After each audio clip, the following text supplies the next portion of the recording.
Todo comienza con un comentario. No un análisis técnico, no una crítica estructurada, sino una declaración cargada de frustración. Un espectador afirma que el presentador estaba lleno de basura, que todos los llamados expertos estaban equivocados y que si la plata alguna vez vuelve a tocar los $100, venderá sus 850 onzas. Y añade una condición: si es que alguna vez vuelve. Ese comentario no es solo una reacción aislada. Representa un estado emocional que suele emerger después de ciclos largos de volatilidad. El espectador no discute fundamentos, no cuestiona datos específicos, expresa desencanto, expresa agotamiento. La cifra es significativa: 850 onzas.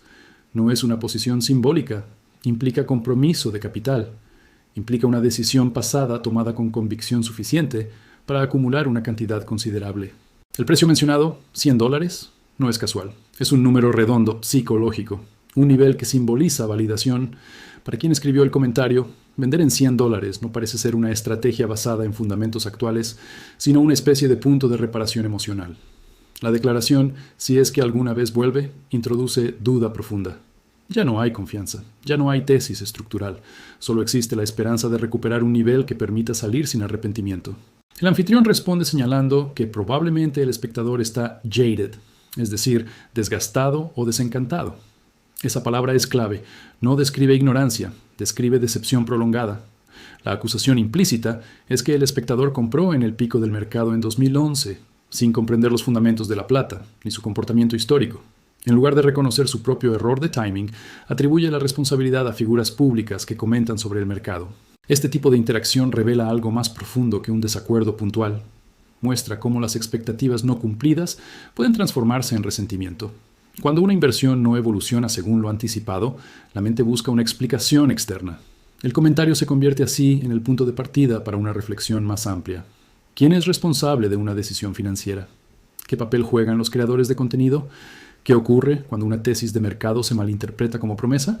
La respuesta del anfitrión no es defensiva en términos emocionales, sino estructural. Afirma que nunca se presentó como experto y que siempre incluyó advertencias de que sus predicciones podían estar equivocadas. La tensión no es entre dos personas, es entre expectativa y realidad.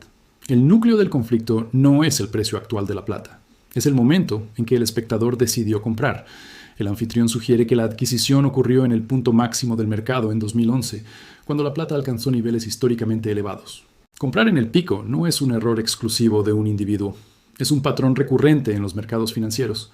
Cuando el precio sube de manera acelerada, la percepción de oportunidad se intensifica. La narrativa dominante se vuelve optimista.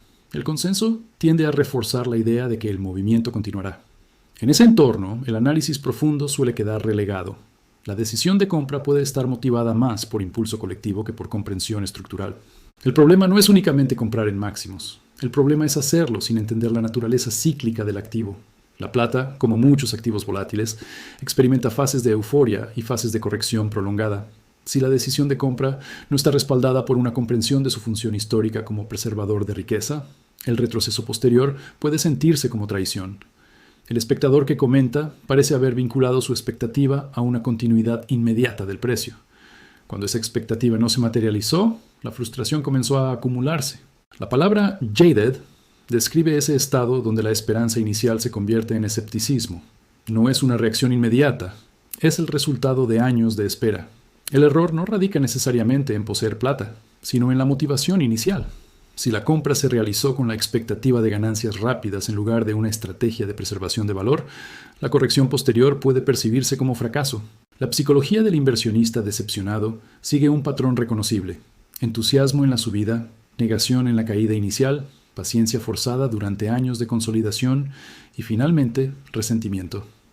Ese resentimiento puede proyectarse hacia figuras públicas que comentaron sobre el mercado durante el auge. El anfitrión no niega que el mercado pueda ser impredecible. Lo que cuestiona es la transferencia de responsabilidad. La frase «todos los expertos estaban equivocados» encapsula una reacción frecuente en ciclos prolongados de mercado. Cuando un activo no cumple con expectativas pasadas, la tendencia natural es agrupar a analistas, comentaristas y creadores de contenido bajo una misma etiqueta: expertos fallidos. Sin embargo, esa generalización elimina matices importantes. No todos los análisis parten de las mismas premisas. No todos los comentarios constituyen promesas. Y no todas las proyecciones están formuladas como garantías. El espectador que afirma que todos estaban equivocados traslada su frustración hacia una categoría amplia. En lugar de examinar su propio proceso de decisión, coloca la responsabilidad en un grupo indefinido de voces públicas. Esta narrativa tiene un componente emocional claro. Es más sencillo concluir que el ecosistema informativo falló que aceptar que la decisión individual pudo haber carecido de análisis independiente. El anfitrión responde destacando que nunca se presentó como experto infalible. De hecho, enfatiza que siempre incluyó advertencias sobre la posibilidad de estar equivocado. Esa distinción es crucial. Una predicción no es una promesa. Un análisis no es una garantía. Un comentario no es asesoramiento profesional personalizado. Cuando el espectador interpreta contenido público como instrucción directa, se crea una brecha entre intención y percepción. Esa brecha puede transformarse en resentimiento cuando el resultado no coincide con la expectativa. La narrativa del desencanto simplifica el proceso de inversión. Reduce una decisión compleja a la influencia de una voz externa. Pero las decisiones financieras implican múltiples variables: horizonte temporal, tolerancia al riesgo, conocimiento del activo y comprensión de su volatilidad. Al afirmar que todos estaban equivocados, el espectador elimina su propia agencia en el proceso. El debate deja de ser sobre precio y se convierte en una reflexión sobre responsabilidad individual. En el centro de la respuesta del anfitrión se encuentra una idea fundamental: la responsabilidad personal en las decisiones financieras. Ningún creador de contenido ejecuta la orden de compra por otra persona. Ningún comentario en línea sustituye el análisis propio o la consulta con un profesional. El espectador adquirió 850 onzas. Esa decisión implicó una acción consciente, una transferencia de capital y una convicción suficiente para mantener la posición durante años. La magnitud de la inversión sugiere que no fue una compra impulsiva de bajo impacto. La crítica del anfitrión no es despectiva, es estructural. Señala que culpar a terceros por decisiones propias impide el aprendizaje. En los mercados, los ciclos son inevitables. Comprar en un máximo no invalida el activo, pero sí exige paciencia y comprensión del horizonte temporal. Si la motivación original fue especulativa, comprar esperando que el precio continúe subiendo rápidamente, la corrección posterior puede sentirse como error ajeno. Pero si la motivación fue estructural, preservar riqueza a largo plazo, el contexto cambia. El anfitrión subraya que siempre incluyó advertencias sobre la incertidumbre de cualquier predicción. Esa práctica reconoce la naturaleza impredecible de los mercados. La diferencia entre opinión y asesoramiento formal es crítica. Un creador de contenido comparte perspectiva general. Un asesor profesional evalúa circunstancias individuales. La responsabilidad personal implica comprender esa diferencia. El resentimiento puede ser una reacción natural ante pérdidas o años de estancamiento. Sin embargo, convertir esa emoción en acusación no modifica el pasado ni mejora la estrategia futura. La reflexión propuesta es clara. Antes de culpar a voces externas, revisar el proceso interno de decisión. El anfitrión insiste en una distinción que suele perderse en el entorno digital: el rol real de un creador de contenido financiero. Compartir análisis o perspectivas no equivale a ofrecer asesoramiento profesional individualizado. Esa diferencia, aunque evidente en teoría, a menudo se diluye en la práctica. En plataformas abiertas, los creadores comentan tendencias, escenarios posibles y fundamentos generales. Sin embargo, no conocen la situación específica de cada espectador: su edad, su horizonte temporal, su tolerancia al riesgo, su nivel de ingresos o su diversificación. Cuando un espectador interpreta un análisis general como instrucción personalizada, surge un problema estructural. La decisión final siempre pertenece al individuo, pero la expectativa puede desplazarse hacia la figura pública. El anfitrión enfatiza que nunca afirmó ser un experto infalible. Siempre incluyó advertencias explícitas de que sus predicciones podían estar equivocadas. Esa práctica reconoce que los mercados financieros no son deterministas. La diferencia entre opinión y recomendación profesional es fundamental. Un asesor formal tiene responsabilidad fiduciaria y acceso a información específica del cliente. Un creador de contenido comparte una visión basada en información pública y experiencia personal. Confundir ambos roles puede llevar a expectativas irreales. Si el espectador compró plata basándose exclusivamente en contenido en línea, sin consultar a profesionales ni realizar análisis independiente, la decisión sigue siendo suya. El entorno digital amplifica narrativas optimistas durante ciclos alcistas, pero también amplifica frustración durante fases de consolidación. El punto central no es desacreditar el consumo de contenido financiero, sino recordar sus límites. La educación financiera implica discernir entre información general y asesoramiento específico. El anfitrión subraya que la responsabilidad final recae siempre en quien ejecuta la operación. Tras abordar la responsabilidad personal y el rol del creador de contenido, el anfitrión dirige la conversación hacia un punto más estructural: la naturaleza de la plata como preservador histórico de riqueza. El argumento no se centra en movimientos de precio a corto plazo, sino en la función que el metal ha desempeñado a lo largo del tiempo. La plata, según su perspectiva, no cambia su esencia por ciclos de mercado. Su papel como reserva de valor permanece constante, independientemente de picos o correcciones. Esta distinción es crucial. Si un inversionista adquiere plata con la expectativa de duplicar o triplicar su valor en un plazo breve, está tratándola como instrumento especulativo. Pero si la adquiere como protección frente a erosión monetaria o incertidumbre sistémica, la evaluación del desempeño cambia. El espectador que promete vender a $100 parece haber vinculado su decisión a un precio objetivo específico. Esa fijación sugiere que la compra inicial pudo haber estado motivada por expectativa de ganancia puntual, más que por función estructural. El anfitrión no niega la posibilidad de que el precio vuelva a niveles elevados. Tampoco promete que sucederá. Lo que enfatiza es que la naturaleza del metal no depende de alcanzar un número concreto. La plata no se transforma si el mercado la cotiza en 30, 50 o $100. Su composición física y su función básica permanecen inalteradas. El error potencial radica en evaluar un activo estructural exclusivamente por su precio de entrada. Si alguien compró en 2011 en el pico, esa circunstancia no altera la esencia del metal, solo altera el timing individual. La frustración surge cuando se confunde precio con identidad. La plata no falló. El mercado simplemente atravesó un ciclo. La reflexión invita a separar emoción de fundamento.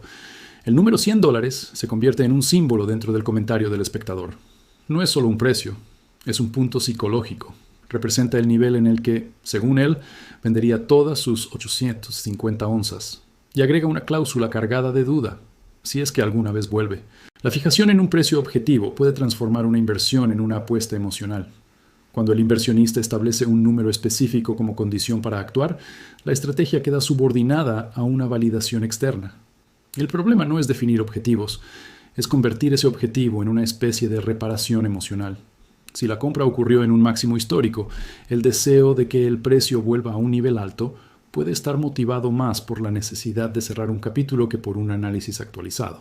El anfitrión sugiere que este enfoque refleja una mentalidad moldeada por el hype inicial. Durante fases alcistas, es común que se popularicen narrativas sobre niveles inevitables.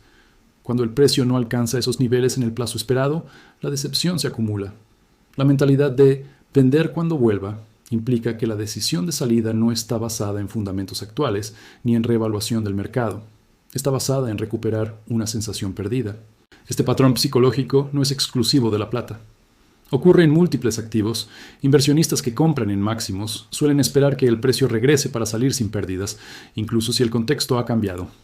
El riesgo de este enfoque es que convierte la inversión en una espera indefinida. El análisis deja de ser dinámico y se vuelve dependiente de un único número.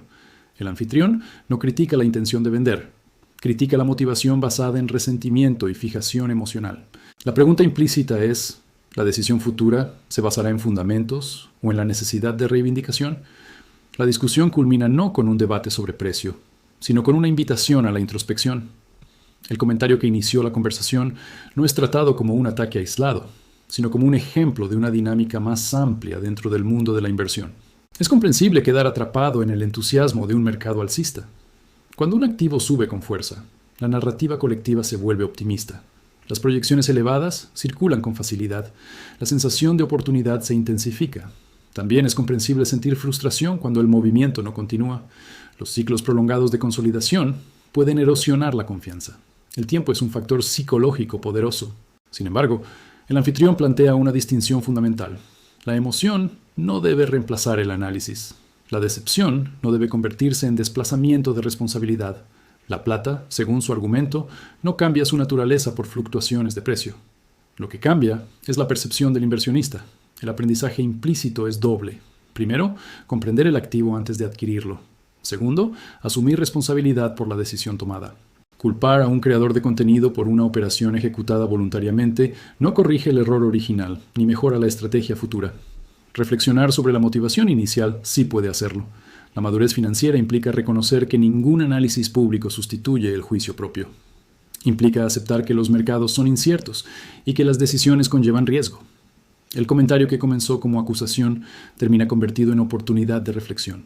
La pregunta final no es cuándo alcanzará la plata los $100, es si la próxima decisión estará basada en comprensión estructural o en emoción acumulada. El documental concluye con una idea clara. En los mercados, la disciplina y la responsabilidad personal pesan más que cualquier predicción.